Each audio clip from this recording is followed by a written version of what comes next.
Doutora Denise Albano, existe de fato, quais são as características dessa caçada à direita, às pessoas de direita, aos conservadores, enquanto a esquerda e a extrema-esquerda estão sendo blindados? Quais são os aspectos que a senhora destacaria nesse modelo político que o Brasil tem vivido? Claramente a gente constata algumas características. Primeiro, é o amplo uso de um processo penal, de procedimentos penais, absolutamente no sentido do atropelo às garantias que se convencionou chamar de devido processo legal. Muitas vezes pessoas são acusadas, investigadas, sem sequer saber especificamente de que está sendo a ele imputado, qual ilícito, qual crime. Muitas vezes sequer as suas condutas se enquadram em possíveis crimes, o que, de fato, não permite, não autoriza que essas pessoas sejam indiciadas, ou seja, sejam colocadas na condição de alvos de uma investigação criminal. Muitas vezes os advogados não têm acesso às provas, prisões cautelares que se estendem, ou mesmo restrições aos seus direitos, uso de tornozeleira eletrônica, bloqueio de contas, apreensão ou bloqueio de passaportes. Então, são procedimentos totalmente viciados em um flagrante, manifesto atropelo às garantias que estão na Constituição. Eu não falo nem só no Código de Processo Penal, na Constituição, em documentos internacionais de direitos humanos que vêm sendo absolutamente ignorados, atropelados pelas instâncias da justiça, em especial a sua instância máxima. Outra característica é exatamente vazamentos seletivos, que esses vazamentos, eles são realizados, Erivan, quem nos acompanha, com claro propósito de levar a opinião pública a já formular um juízo antecipado de culpa sobre essas pessoas. Então, eles ficam vazando informações, dados, exatamente para que a população, a opinião pública, já vá sendo convencida de que aquelas pessoas são culpadas antes mesmo de um devido julgamento por um julgador imparcial, que também é o que a gente não constata na maioria dos casos. E, a bem da verdade, como eu poderia dizer, uma terceira característica é exatamente essa seletividade que hoje se constata. Eu acompanhava ontem a notícia de que o Tribunal de Justiça do Rio de Janeiro absolveu mais de 20 black blocs, ou seja, aqueles manifestantes que em eventos lá em 2013, 2014, depredavam, destruíam, atacavam concessionárias, apedrejavam policiais, e essas pessoas foram completamente absolvidas, enquanto há poucos dias tivemos uma senhora de quase cerca de 70 anos que buscou refúgio no Congresso ou no Palácio do Planalto, porque helicópteros jogavam bombas sobre os manifestantes e essa senhorinha, dona de casa, doente, foi buscar refúgio e foi condenada a 14 anos de prisão. Então, claramente, é um direito que vem sendo utilizado, eu nem chamo isso de direito, é o arbítrio estatal que, travestido de exercer o poder judicial, porque aí há um conluio, a junta entre órgãos do executivo. Polícia Federal é polícia de Estado, mas é subordinada ao Ministério da Justiça, que é ligado ao executivo, à presidência. Então, essa junta, não é? o conluio aí, o conglomerado executivo e Supremo Tribunal Federal, literalmente caçando, indo atrás,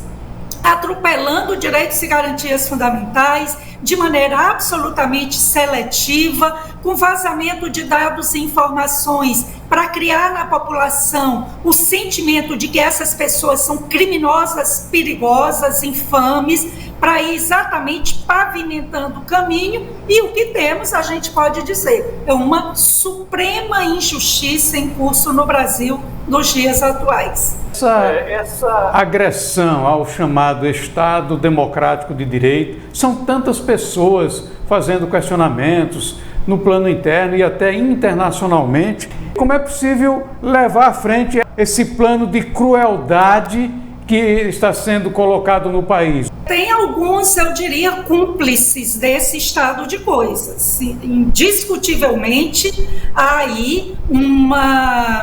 eu não diria mais do que conivência, na verdade também dá suporte a essa junta e todos os arbítrios que praticam os grandes conglomerados da imprensa. Você tem desde um grande conglomerado, como por exemplo o Grupo Globo, e vamos aqui, num breve parênteses, lembrar do episódio dos tais móveis que sumiram lá no início do ano passado, do Palácio da Alvorada, que é a residência oficial do presidente, sua companheira, esposa, e com o apoio da Globo, saiu no jornal, saiu tanto na TV fechada como na TV aberta, no jornal Globo, que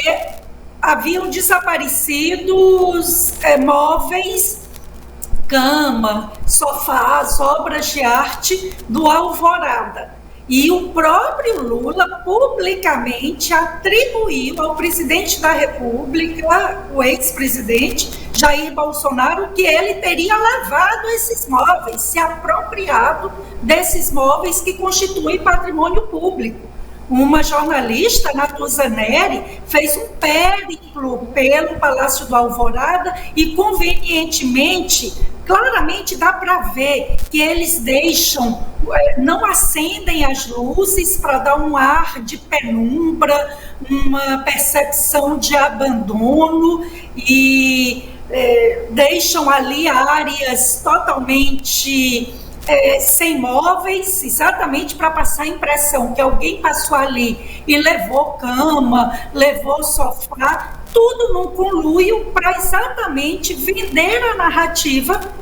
que Bolsonaro e Michele Bolsonaro eram furtadores de bens, de patrimônio da presidência da República. E como a verdade é teimosa, saiu ontem a notícia de que todos os 200 móveis, obras de arte, objetos que supostamente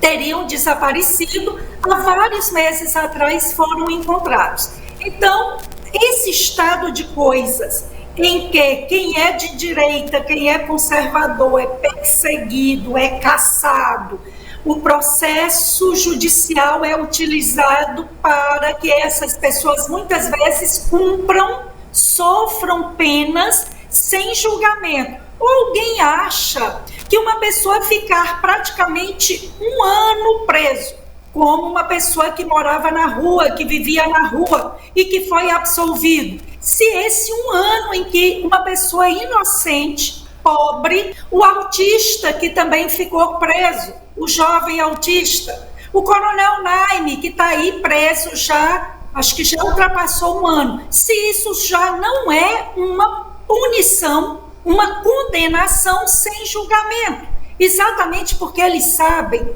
que há uma dificuldade de que essas pessoas fossem condenadas no primeiro grau, lá no juiz, em primeira instância. Por isso eles levam para o Supremo, que é exatamente para punir ou mesmo sufocar essa pessoa, aplicando medidas cautelares, e essas pessoas se tornarem até mais dispostas a falar em verdades em troca de uma possível liberdade, uma possível libertação. Então, eu diria que essa grande mídia, Grupo Globo, Grupo Bandeirantes, onde claramente tem quadros ali, lembrando que a Bandeirantes é financiada, boa parte aí, tem muito dinheiro que recebe do PCC, que é Partido Comunista Chinês, viu? A sigla aí. E o que temos é esse Estado. Mídia apoiando todo esse estado de coisas, temos a omissão da presidência do Senado, como tantas vezes a gente já falou aqui, da presidência do Congresso Nacional, e aí a gente menciona o senhor Rodrigo Pacheco, temos a omissão absolutamente reprovável de órgãos, instituições representativas da sociedade civil, que em tempos passados, não tão distantes, foram tão combativas no enfrentamento da ditadura, dos excessos, dos abusos, como a própria OAB Nacional, a Ordem dos Advogados do Brasil, a própria Associação Brasileira de Imprensa, a ABI, e tantas outras aí, instituições que poderiam estar denunciando esses abusos em série que se vê no Brasil. Então, essa junta se sente completamente blindada, porque há o apoio de grandes conglomerados de imprensa, há a omissão total de presidentes das casas do Legislativo, que simplesmente baixam a cabeça e são coniventes, cúmplices com os autoritários de plantão hoje, e temos, como eu disse, a omissão de entidades da sociedade civil que poderiam estar denunciando, atuando, criando uma pressão legítima para que toda essa sanha persecutória, esse autoritarismo fosse estancado. Eu diria que essas são algumas das razões para que os autoritários hoje de plantão se sintam tão à vontade em suas ações cada vez mais abusivas.